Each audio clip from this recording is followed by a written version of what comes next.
The first slide. Thanks. My name is Lisa Chase, and I'm with the University of Vermont Extension and the Vermont Tourism Research Center. And we're talking about virtual farm and food events today. Some people may feel like, wait, it's a little late. We're finally opening up. But things are opening up gradually, and I think all of us have learned a lot during the past couple of months about how to make virtual events happen. So even though we're opening up, and hopefully that will be able to continue in a sustained way, there still are limits, and there still are a lot of reasons to consider virtual engagement, or as Cheryl likes to remind me, these are real events. They're just tech assisted. It's very important to maintain communication with your customers, even when they can't be on your farm or your restaurant or your shop or food enterprise.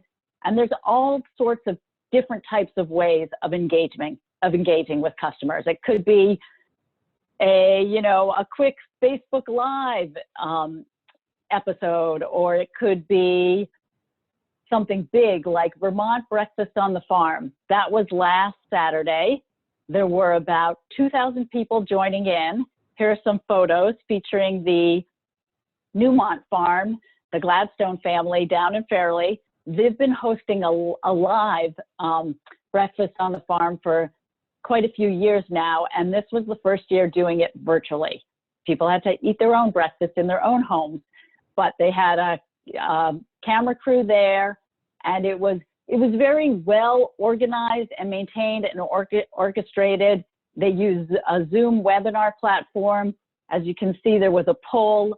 There were a number of poll questions, and these photos are actually taken from my laptop while I was sitting in as a participant. So I bring that up just to show, here's one example of a large, well-produced, well-supported event. Looking over the questions from the people joining with us today, most of you are more likely lower budget, do-it-yourselfers trying to figure out, is this something I should even get into? What equipment do I need? How tech savvy do I need to be? And what can help me make sales doing this? So those are, our focus today is going to be more on the how to do it yourself. And a lot of what we're going to be doing is sharing experiences, but also sharing resources. And we've got some excellent presenters here today. Mark Ray from Stowe Cider was one of the first people who jumped in right off the bat. This was mid to late March. He'll give you the full story, but most of us were still reeling with what's going on and what I have to close and how does this even work? And right away he started turning his tastings into virtual events. He's now been doing it for almost a couple months now. So he's got a lot of experience and can share, how things are going for him, what's working, what's not. We've got Shane Rogers from the Farm to Plate Network, who is a communications expert himself and is running the Vermont Wild Kitchen. And then we've got Tara Pereira from the Vermont Fresh Network in Diggin, Vermont, also with a ton of experience, not only hosting virtual events, but helping others host them and helping to spread the word through Diggin, Vermont. Before I turn it over to them and really get things rolling, I just want to get a sense of who is here. So I'm launching a poll right now. If you wouldn't mind taking a moment to click the boxes. For those of you on the phone and can't see this, the poll says describe yourself. Check all that apply. And we've got a number of different options here, from farmer, service provider, nonprofit, government agency, educator, or other. I'm going to give people just another minute to fill it out. Then I'll share the results and then turn it over.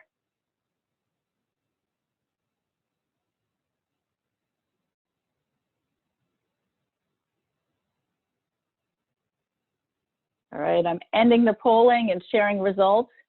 And it looks like we've got about 38% farmers, 33% service providers, another 33% nonprofits, no government agencies, 17% educators, and 25% other. For those of you in the other category, if you don't mind outing yourself, type in the chat and let us know who you are. And just a reminder to everyone, feel free to type in the chat with questions and answers at any time. And now, Mark, I'm going to turn it over to you.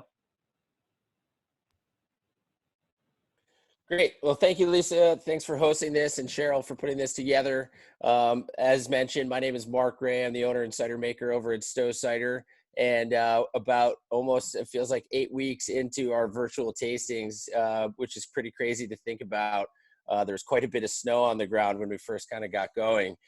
You know, I wanted to just kind of mention at first that despite things opening back up, as Lisa mentioned, we find it very important to continue our efforts in staying virtual, and have found a lot of value and have reached a much broader audience than we ever realized we were going to through these efforts. So I would encourage everybody to take this seriously and realize that there's going to be a change in how people act moving forward, and no one knows what the future holds. So this is going to be a really important tool to have in your toolbox there.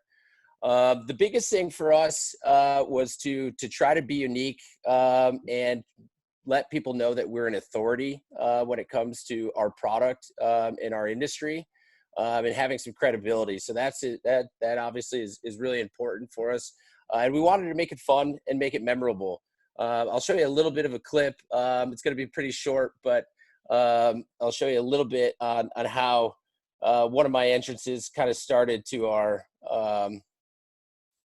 to one of our virtual tastings. Excuse me while I try to share my screen here.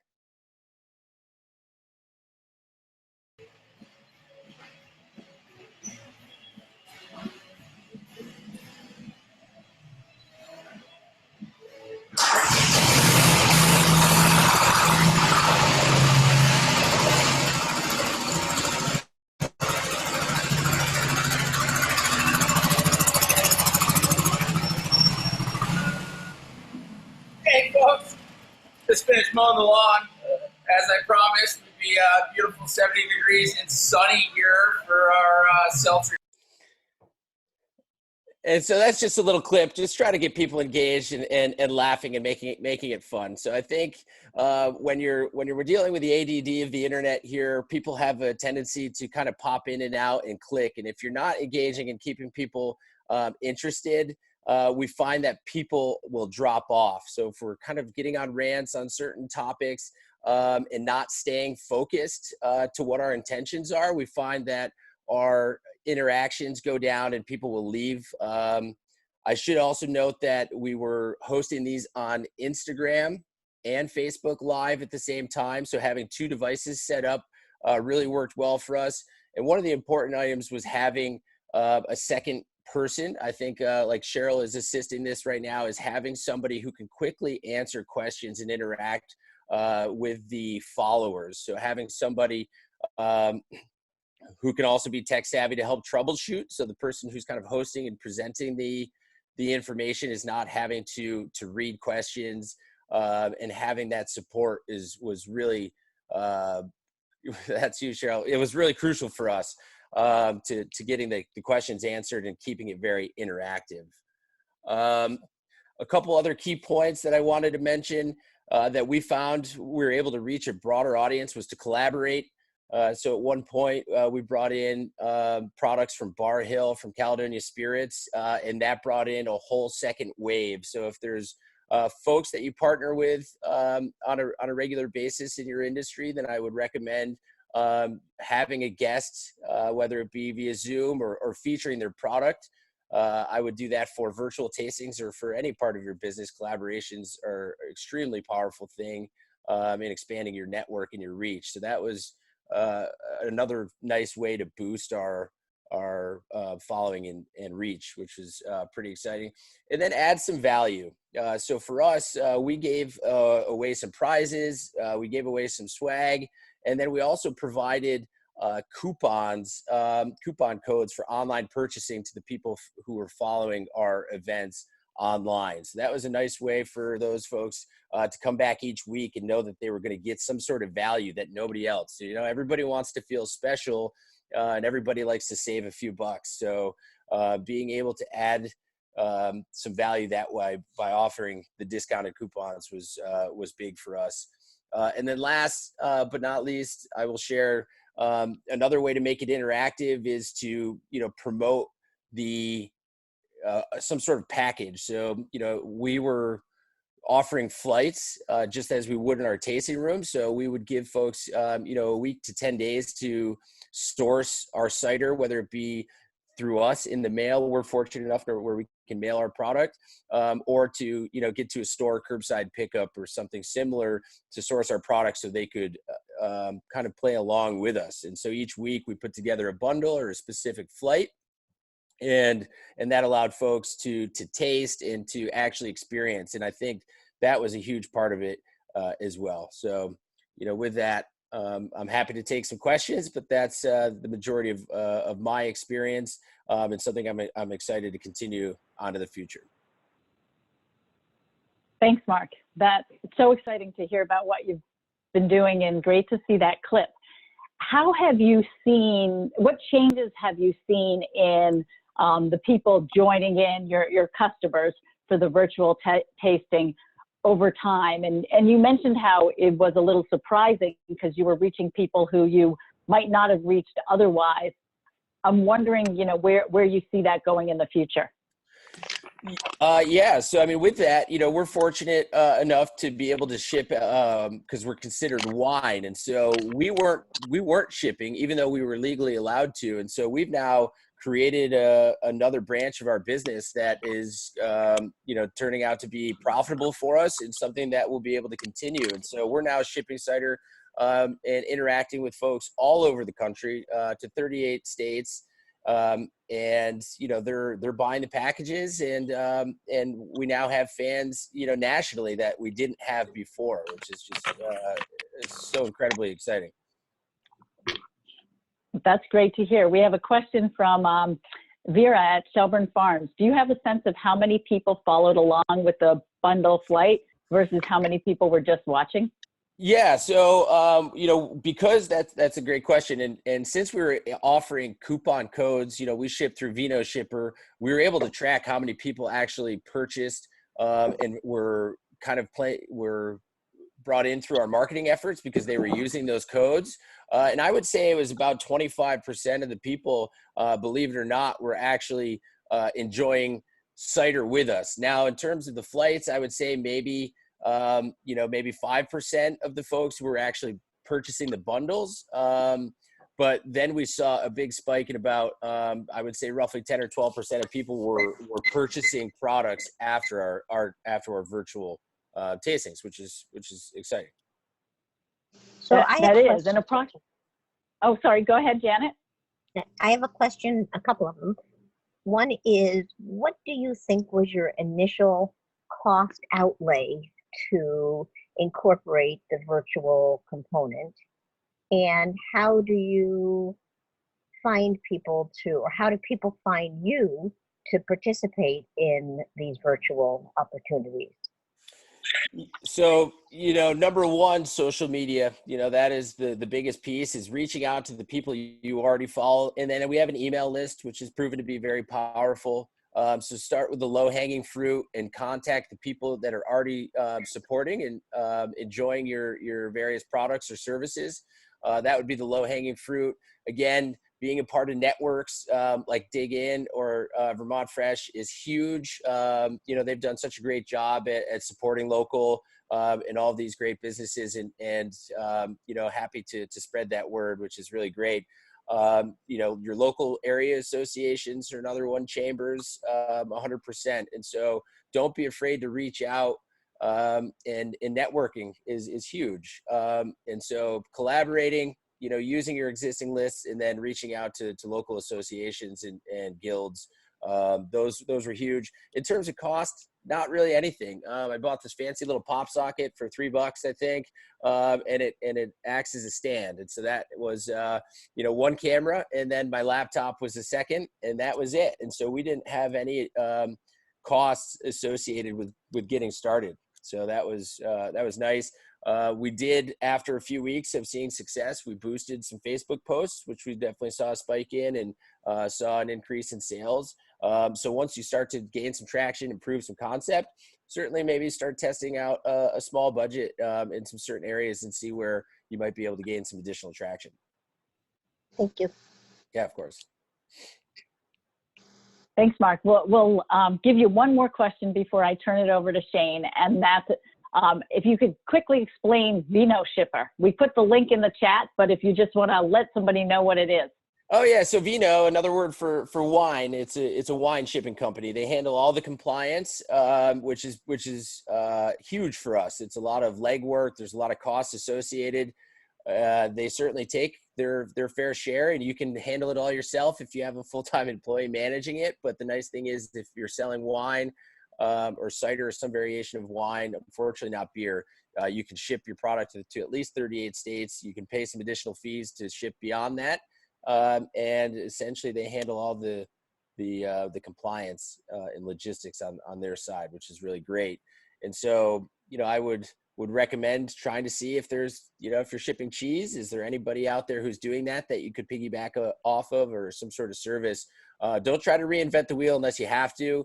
And especially trying to have a low barrier to entry into these new ventures is huge. So do a little online research and see if there's anybody doing it, how they're doing it, and try to piggyback through another service, or potentially maybe partnering up with somebody who's offering a complementary product, maybe not a competitive product, but a complementary product. Putting together some packages might be a nice way to kind of reach a larger market. I have just one more question, and then Shane, I promise I'll pass it on to you. What's been the most challenging part about doing this virtually?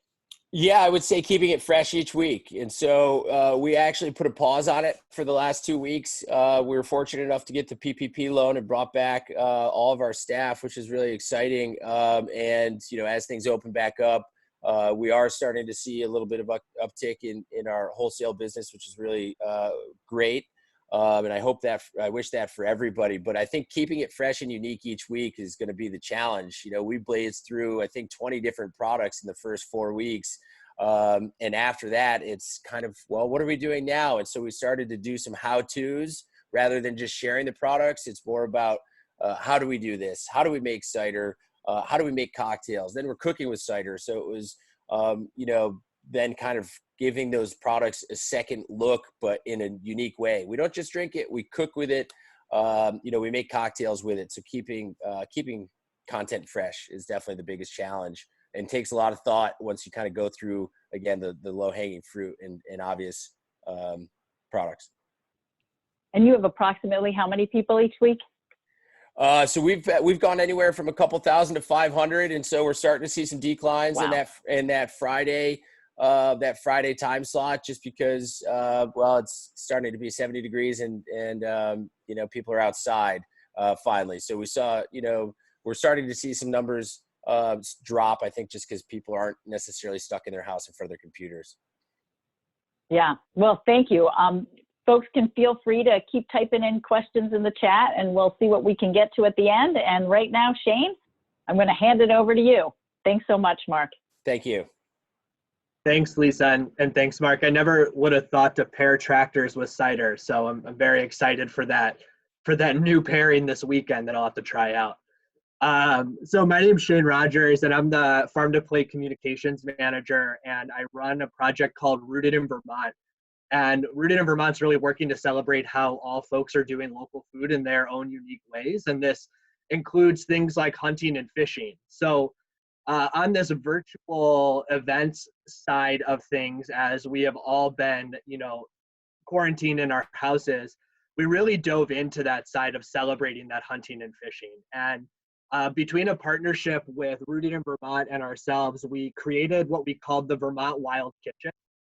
So I'm going to share my screen here real quick.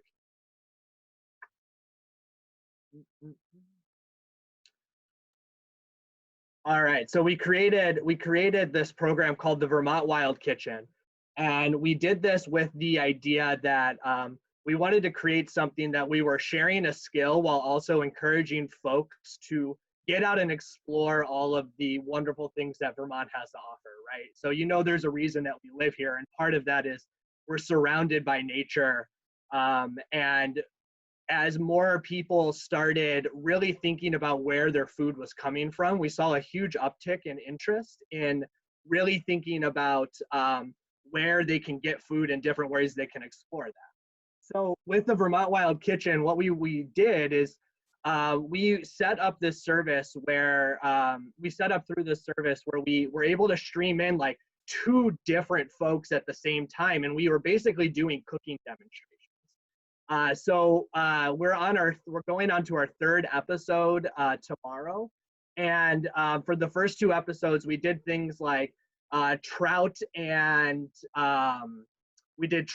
ramps, and we did wild turkey and fiddleheads, and we really turned this into an educational component. So I'm going to show you just a quick clip of what that looked like for us, because we did it on a really low budget and kind of just threw it all together. So here's the clip from our last one that was featuring wild turkey and foraged and farm fresh signs. We're going to have these generally scaly brown scales on the back of it. And that's another sign that you're looking at an ostrich fern. Now, there are some lookalikes out there, so you don't want to be picking what looks like fiddleheads that are fuzzy. Those are going to be a bad, they're not going to be a fun time if you're trying to eat those. And so as you can see, the important part of that is obviously not that I got a haircut, but the important part with that was that was my computer on top of my fridge. My cat was in the background, and I was looking to the side as I looked at a large piece of paper that had the outline for what I wanted to talk about that day. Really, what we have seen and what we were able to demonstrate is that we're a bunch of amateur cooks. We're just super passionate about the food that we're finding on the ground and about the food that you can harvest wildly. And we were able to really throw together this virtual event in a way that was a really, really low barrier and was able to engage thousands of people across the different episodes. So like I said, our response has been pretty good on these as we've been able to throw them up. And Mark had mentioned how partnership and collaboration was a key part to expanding some of that audience. And I can personally say that through Rooted in Vermont, without that partnership with Vermont Fish and Wildlife, we would not be reaching the same amount of people that we were able to reach before.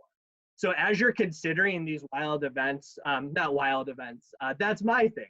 As you're considering events that you're thinking of doing virtually, really thinking about that partnership and what you could be doing with other folks to really leverage and expand on the audiences that you've all worked so hard to create. So just to talk a little bit about kind of what it took to get this off the ground. Again, Mark had mentioned that it was like pretty easy and low tech. And what we did is we've had one meeting between the collaborators, so a couple Vermont Fish and Wildlife people and myself. We created a quick outline where we were able to share and fill out what we were looking at for that hour that we were filling up. And really, it was just a stream of conscious type of thing where we added some times that were very loose, and we kind of just filled in the talking points that we really wanted to think about and to educate folks about as we were moving this forward. And we took that outline and we really just kind of set it up on our kitchens and on our counters, whether it was through cell phones or our laptops, and we tested and made sure that our microphones worked. And that was basically the barrier to get this up and running. In addition to that, we did set this up on Facebook, as you can see, for events. We we did boost a couple of this, but mostly it was just through the word of mouth that we were able to reach the audiences that we were. And then I think probably the most important part about our collaboration was utilizing a pretty easy and straightforward service to be able to bring in 2 different voices onto this. So what we used here is we use this thing called StreamYard, right? And StreamYard at StreamYard.com, and it's a free service where you're able to plug folks in right into a Facebook Live through a studio that they create for you. And you're able to brand it with your own colors. You're able to put your name and your title up there. So as you can see, I have the name and title. We had a scrolling bar. And it's really, really low tech where it's as far as whoever the host is sends a link to your other collaborators. They click on the link, turn their camera on, and they're plugged right in where the host has control. And you're able to throw that onto Facebook Live, monitor your comments, and add your links as you move forward. And then finally, I think the last point that I really want to touch on is kind of that like energy that you're bringing. What was mentioned earlier, like it's really kind of hard to gauge whether you're being engaging online, right? And if you don't have that immediate feedback right now, like luckily I could see Lisa Chase smiling at me, which I'm assuming means that I'm doing a decent job. But when it's a blind thing like Facebook Live, you're going to be feeling probably a little bit self-conscious. And what I do personally to prep for that is I end up outlining what I want to talk about. So I was lucky enough to have this huge piece of paper, but I took 30 minutes and I thought through our outline and I added all of the really points that I wanted to talk about that I could riff off of.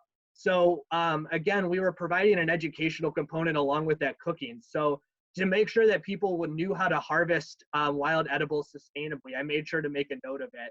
To know what they're looking for so that they don't get sick, I made sure to make a note of it, and anything else that I wanted to throw on.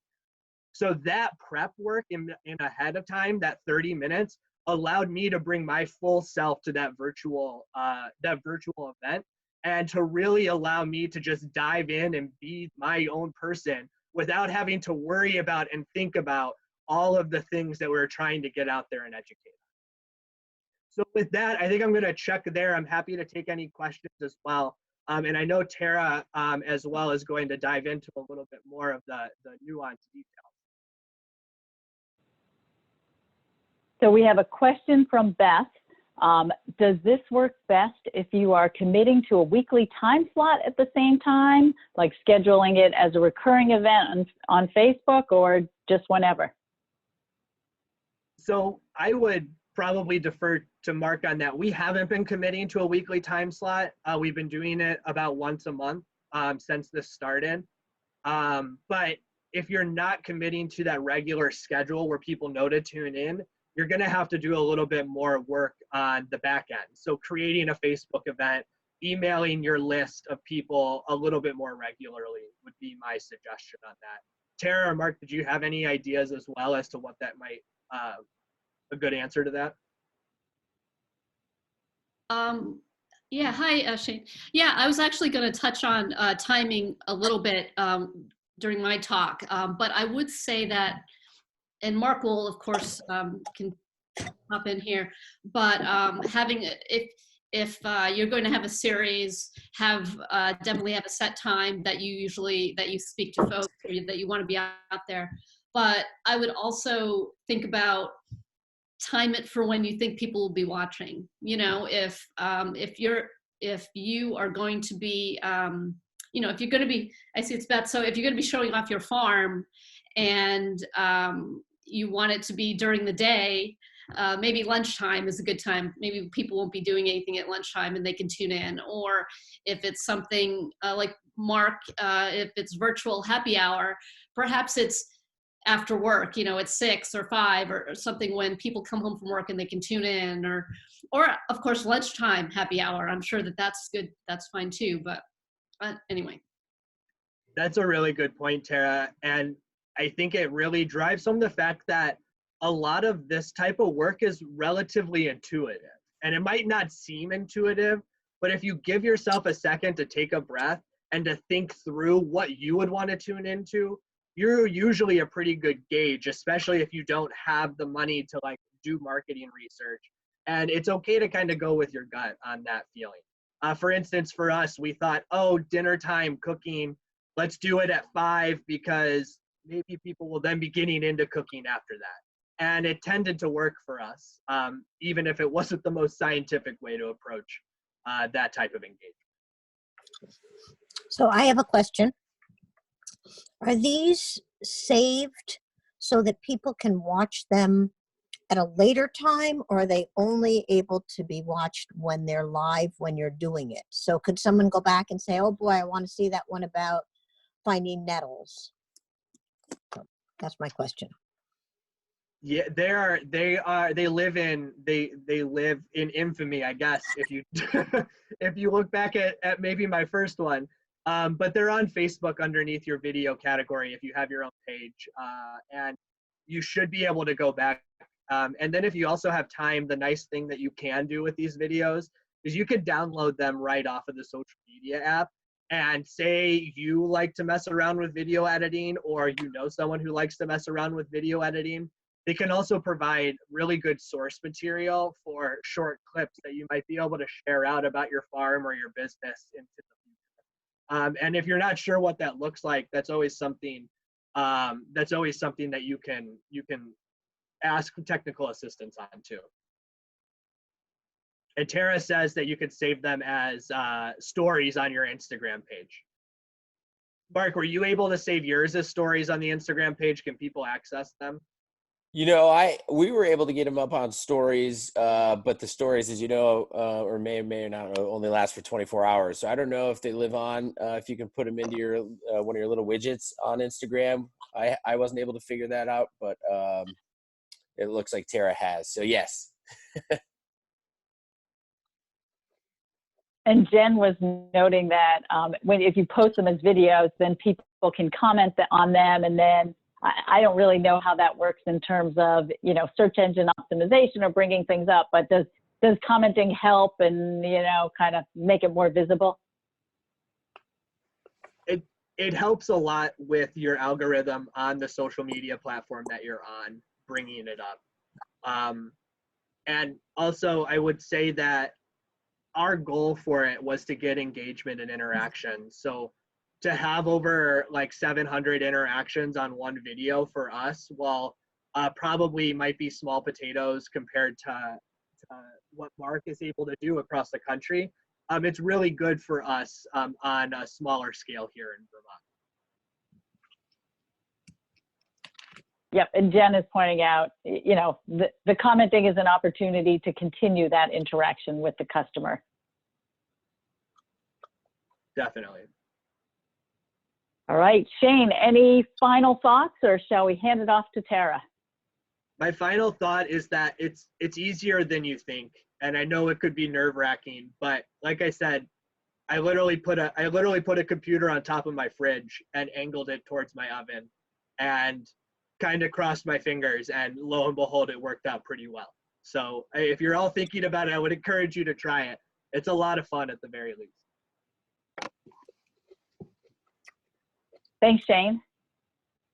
Tara, tell us your thoughts about virtual events and how you're supporting the many events and businesses, farm and food businesses around the state. Yeah. Before I start with my talk, I will say this.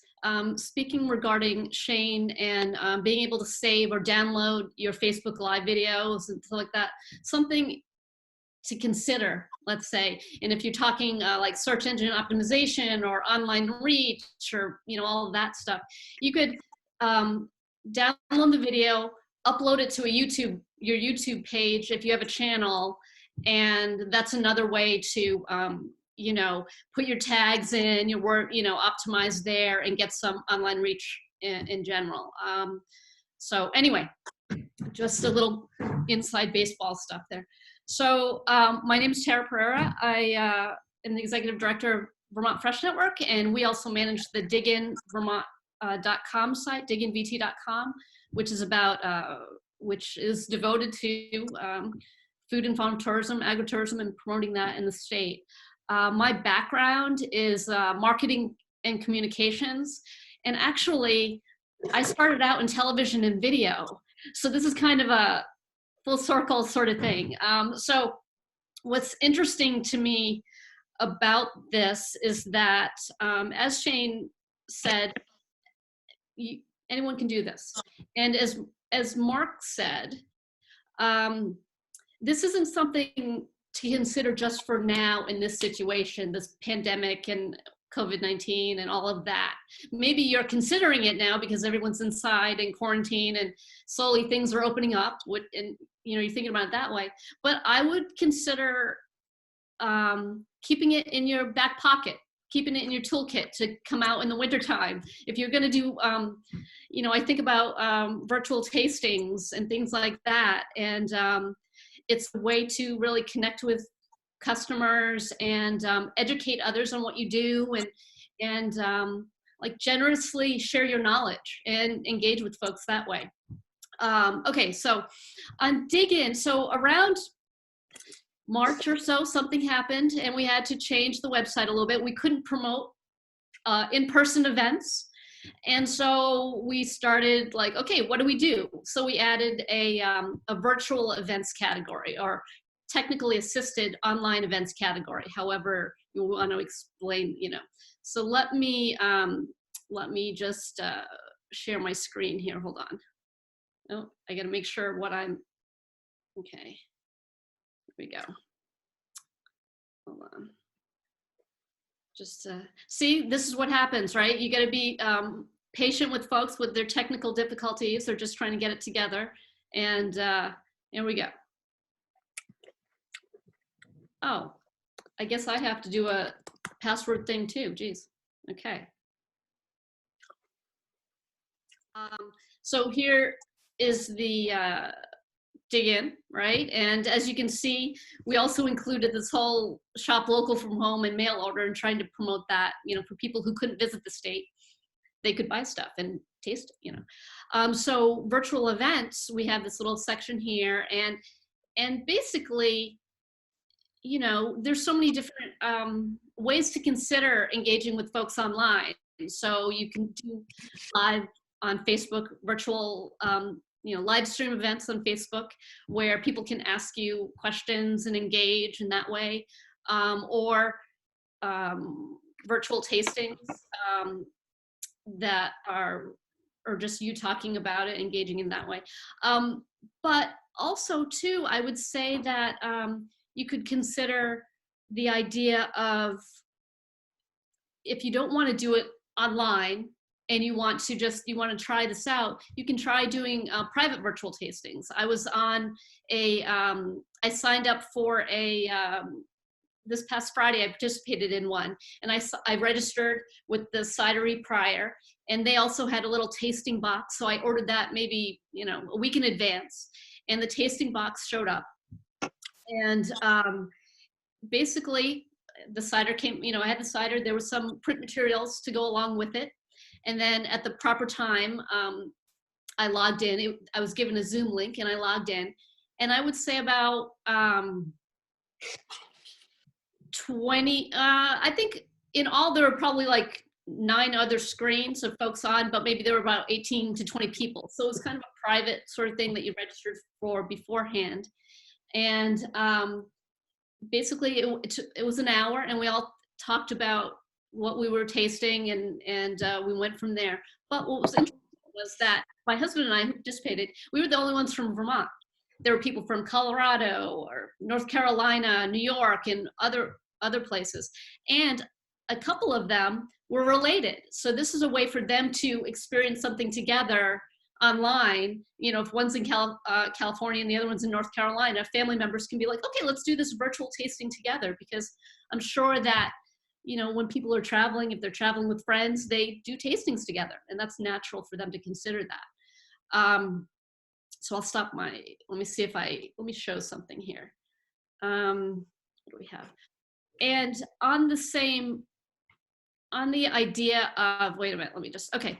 So when we talk about partnering, I think that that's a really good point to consider. So let's say, I have one here. This is a Daedalus Wine Instagram interview, basically, and they're interviewing Orb Weaver Creamery. So that's another way. Hello. If your product This is Rich from Daedalus Wine. And then just it's a little bit more milk that I have to turn into cheese, so a little more work for me now. is Kate. And so the other thing to consider is, let me see here. Okay. I'm gonna stop sharing just for a second here. Okay, that's the tasting. And the other thing that, you can consider is if it's something that you just want to try out and you just want to see how it goes, shoot a video of your farm and just kind of talk about what's And so they hang out in the pasture together. You might see them horsing around, kicking their heels up, biting at each other, but they love each other. They're just having fun. So that's actually Billings Farm. They have usually on-farm events, and they had to switch and pivot all of their events to virtual, and actually they're mainly in-person events, and they're switched to online. But I would say that if you are going to be on Facebook or Instagram, as Shane really nicely put out there, plan it out, outline what you're going to talk about, have a friend help out, and maybe, plan out, be able to deal with the chat area, and think about, who's watching and engage them. If someone's asking a question in your Facebook feed, answer it back and say like, oh, so-and-so is from here and they asked this question.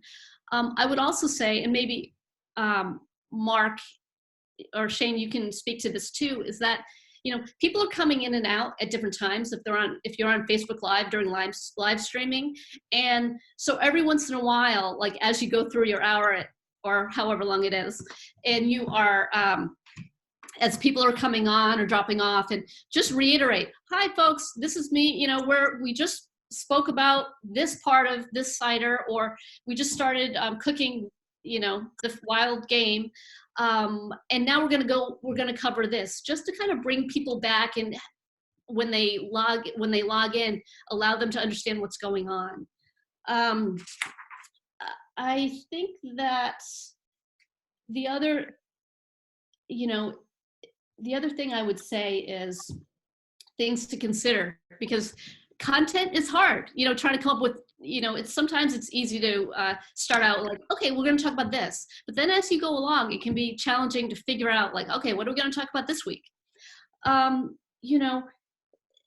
What is the personality of your farm or your business? What's that personality? And what do you focus on? Like if you're a farm that focuses on regenerative agriculture, and you raise sheep, or you raise beef cattle or chickens, or talk about that and show the fun, quirky little things that happen that people may not know, people who don't know that technical or the fun inside baseball stuff. Mind if I jump in with a couple of questions from the chat, Tara? Yeah. Okay, great.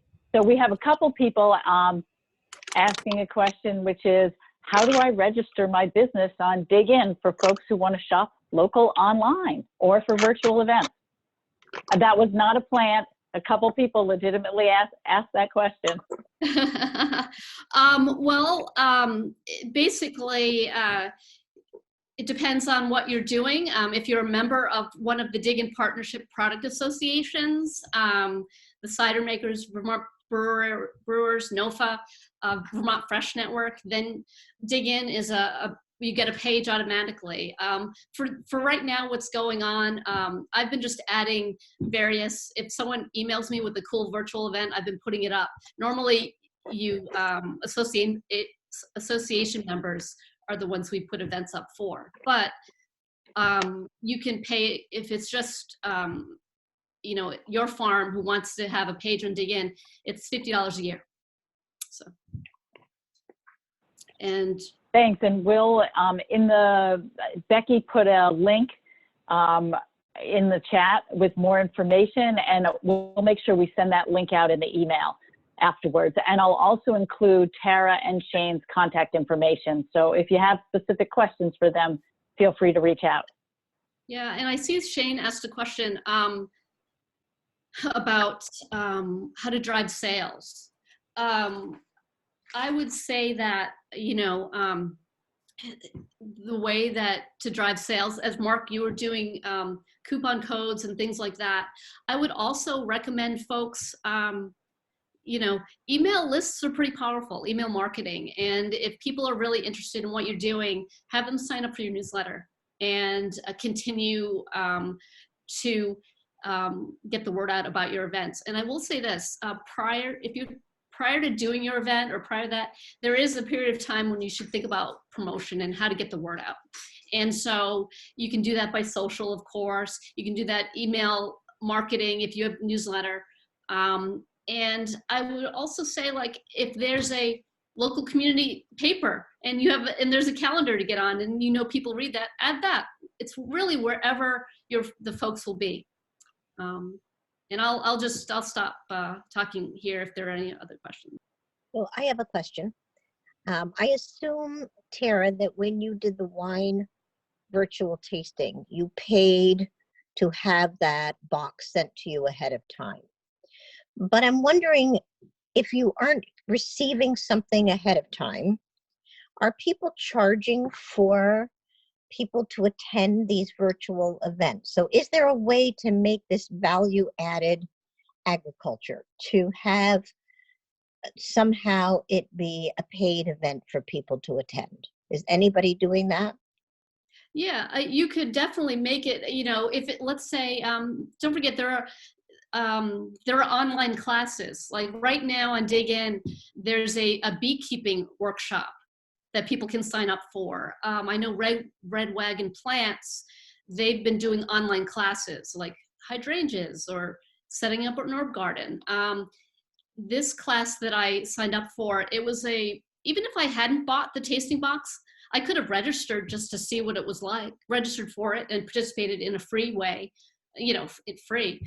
But I think that to pay, there's something else you're learning there, or perhaps it's you're doing like maybe it's a series of interviews, or you know, I think there has to be something you're learning there, something connected.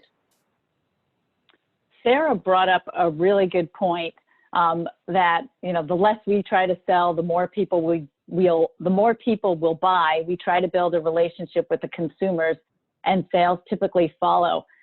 Sarah, do you want to, if I unmute you, do you want to talk a little bit more about that?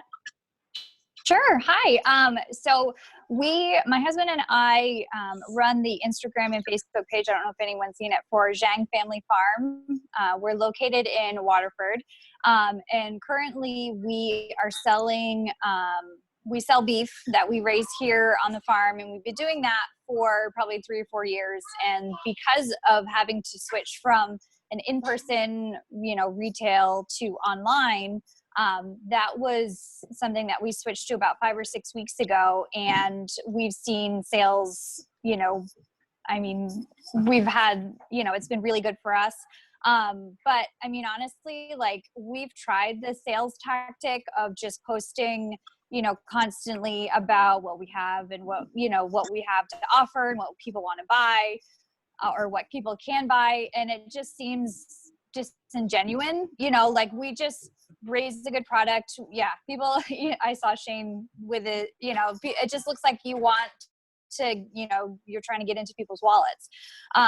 And, you know, so I think what has worked best for us is just, you know, we just recently started like doing Instagram, doing stories, just day-to-day stuff. And, you know, maybe once a week or so, we'll kind of put in a little bit of something about, you know, our website if people want to order beef. But yeah, I think it's definitely, you know, you have to build that relationship, because if you don't have a relationship with your customer, you're not going to be able to sell them, you know, anything. And, you know, you can't educate, you know, like the main reason why we started our Facebook page, you know, my husband kind of laughed at me when I think it was probably 10 years ago, was just to build a relationship and just to show people, you know, kind of day-to-day life on the farm. And now we've got close to 5,000 followers. And, you know, some of our videos are pretty quirky. Like one of the videos on our page that has one of the most views is actually when some of the heifers got out and my husband was running down the road with them. That video has 224,000 views, and it has absolutely nothing to do with, you know, with any sort of sales or whatever, but it just engages people. Like we get comments, like it was posted, I'm looking at it now on our laptop about a year ago, and we still get comments on it. So, you know, things like that, it just kind of cycles around, you know, and we had, there was another video that I'm just kind of scrolling down through where he was talking about, you know, just, it was a really crappy snowy day in, I think it says about a year ago, and that has almost 67,000 views. So it's not always about what you're selling or what you're doing. It's just connecting and, you know, making that relationship and just kind of being, you know, interesting and just trying to, yeah, exactly. Showing your daily life is perfect. So, you know, and sometimes, you know, we put out videos and we think, oh, this is going to be a good one, and it's crickets. And then other times it's just random and, you know, it goes, you know, for quite a while. So yeah, it's definitely more about relationship, I think. Listen, I would also say that, you know, well, two things. One, it's very engaging when people are talking about things that they're doing or they believe in or they're speaking passionately about.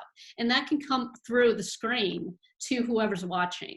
If you're saying like, I love to do this and there's a reason why we raise our beef cattle like this, then people want to know that. Right. Right. And then I would also say that, you know what, baby animal videos, some people just a live stream of baby animal videos, you know, people love that too. So it's just about showing a little range.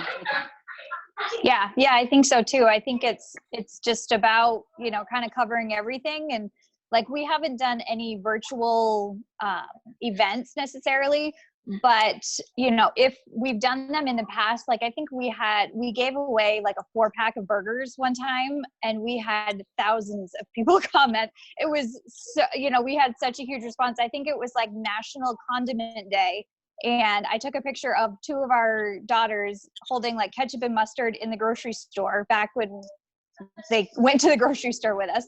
And I posted a picture and we said, you know, we're going to give away a 4-pack of burgers to, you know, if you comment about, you know, like what your favorite burger topping is, like, and share.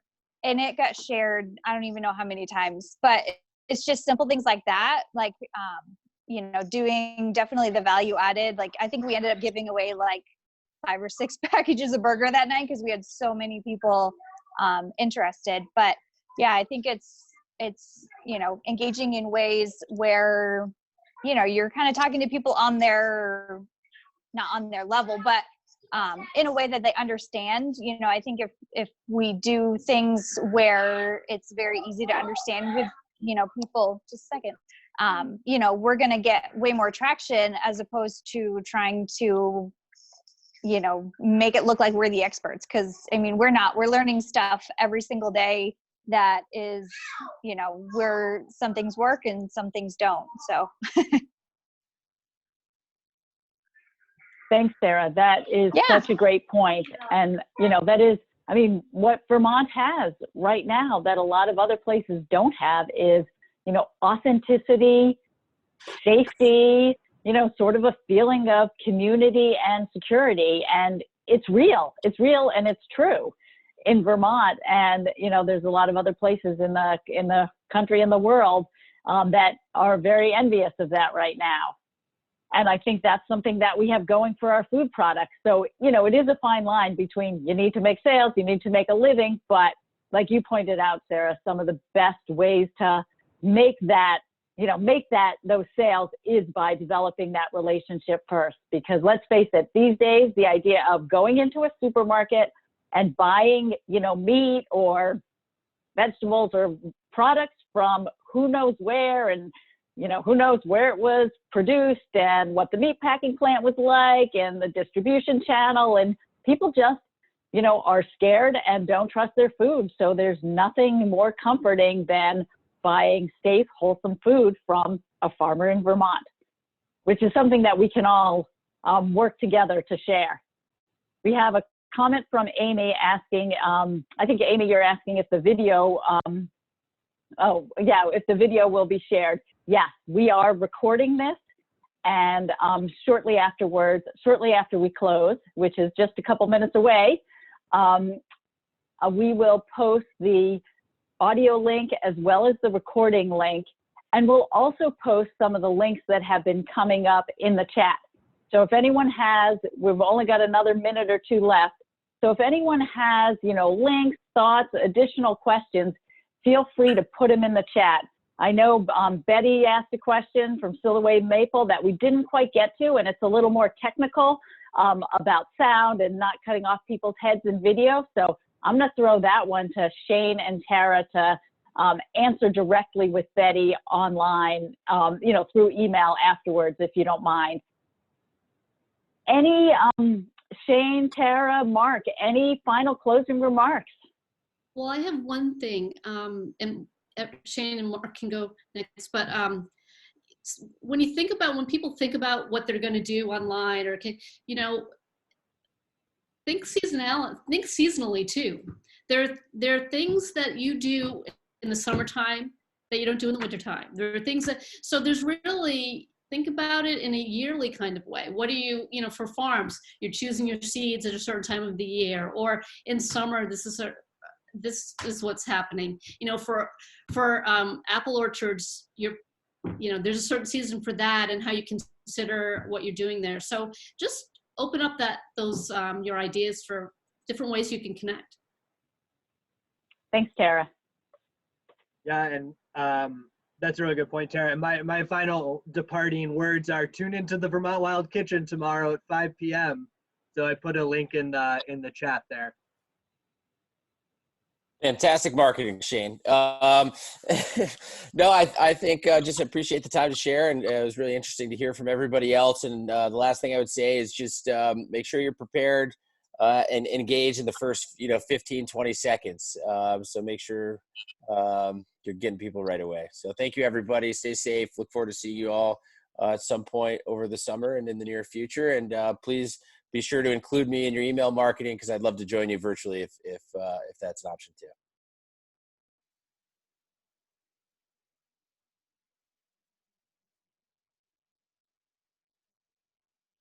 Great. Thanks to all of you. As we close off here, I got one final poll. Is that showing up? Sarah, Shane, do you see the poll? Okay, great. This is the last session planned. I think we've done 7 or 8 of these conversations now on a variety of different topics. And Marty from the Vermont Cheese Council got in touch and maybe planning something for June 3rd.